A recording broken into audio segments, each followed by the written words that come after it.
So with such pace, on these. Yeah, I think so. I think even if we'd won that game in 2015, I think we would have fallen down not far after. I think looking back, we were quite a way behind the rest of the teams in the world at that stage, and it was very obvious post that World Cup that we had to change the way we played and try and be at the forefront of where the game was going, as opposed to trying to catch up. So I think we would have got to that point regardless, but obviously losing that match was being knocked out of the World Cup at that stage was probably the absolutely is now looked back at as that real turning point for English cricket. But I'm sure we would have been found out not long after had we managed to get through that game.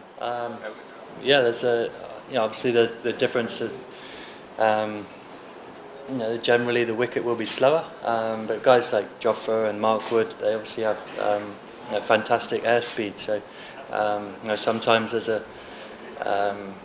someone who can bowl with such pace, on these wickets it's still a handful. It's not actually always as the benefit of the batsman. So we have a nice variety in the attack. We have a nice variety in the squad, both right arm, left arm, high pace guys who can swing it. So we have a nice balanced attack. Towards that World Cup, this is the conditions that will probably be the closest that we can get to playing in India, as well. So we only have these matches, and then don't play again until September, just before the World Cup. So it's a great challenge for us, and we're excited for the series. It's a long time ago, and as you say, Bangladesh always had a good record at home. So we have players in our team. We're excited for the challenge. We've had a lot of guys over the last few years who are exposed to playing in subcontinent conditions. A number of guys have been here and played in the Bangladesh Premier League.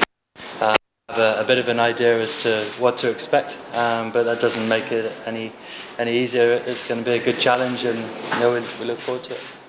I think it's an element of surprise. It's just being more accustomed to the conditions, spending more time in the subcontinent, being exposed to the conditions more often.